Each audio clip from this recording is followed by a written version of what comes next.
ब्राह्मण और सर्प की कथा। किसी नगर में हरिदत्त नाम का एक ब्राह्मण निवास करता था। उसकी खेती साधारण ही थी, अतः अधिकांश समय वह खाली ही रहता था। एक बार ग्रीष्म ऋतु में वह इसी प्रकार अपने खेत पर वृक्ष की शीतल छाया में लेटा हुआ था। सोए सोए उसने अपने समीप ही सर्प का बिल देखा। उस पर सर्प फन फैलाए बैठा था। उसको देखकर वह ब्राह्मण विचार करने लगा कि हो न हो यही मेरे क्षेत्र का देवता है। मैंने कभी इसकी पूजा नहीं की, अतः मैं आज अवश्य इसकी पूजा करूँगा। यह विचार मन में आते ही वह उठा और कहीं से जाकर दूध मांग लाया।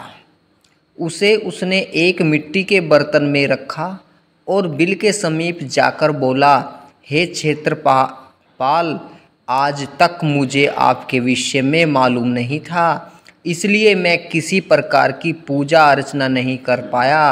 आप मेरे इस अपराध को क्षमा कर मुझ पर कृपा कीजिए और मुझे धन धान्य से समृद्ध कीजिए। इस प्रकार प्रार्थना करके उसने उस दूध को वहीं पर रख दिया और फिर अपने घर को लौट गया। दूसरे दिन प्रातःकाल जब वह अपने खेत पर आया तो सर्वप्रथम उसी स्थान पर गया। वहाँ उसने देखा कि जिस बर्तन में उसने दूध रखा था उसमें एक स्वर्ण मुद्रा रखी हुई है। उसने उस मुद्रा को उठाकर रख लिया। उस दिन भी उसने उसी प्रकार सर्प की पूजा की और उसके लिए दूध रखकर चला गया। अगले दिन प्रातःकाल उसको फिर एक स्वर्ण मुद्रा मिली।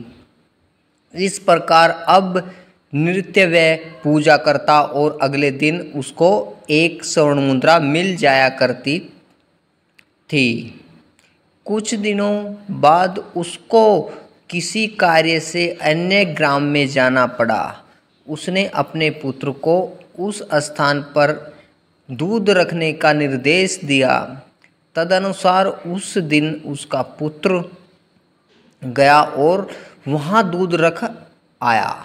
दूसरे दिन जब वह पुनः दूध रखने के लिए गया तो देखा कि वहाँ स्वर्ण मुद्रा रखी हुई है। उसने उस मुद्रा को उठा लिया और वह मन ही मन सोचने लगा कि निश्चित ही इस बिल के अंदर स्वर्ण मुद्राओं का भंडार है। मन में यह विचार आते ही उसने निश्चय किया कि बिल को खोदकर सारी मुद्राएं ले ली जाए। सर्प का भय था, किंतु जब दूध पीने के लिए सर्प बाहर निकला तो उसने उसके सिर पर लाठी का प्रहार किया। इससे सर्प तो मरा नहीं और इस प्रकार से क्रुद्ध होकर उसने ब्राह्मण पुत्र को अपने विष भरे दांतों से काटा कि उसकी तत्काल मृत्यु हो गई। उसके संबंधियों ने उस लड़के को वहीं उसी खेत पर जला दिया। कहा भी जाता है कि लालच का फल कभी मीठा नहीं होता है। तो दोस्तों आज की वीडियो को यहीं समाप्त करते हैं। नेक्स्ट वीडियो में दोस्तों फिर मिलेंगे। तब तक के लिए जय हिंद, जय भारत।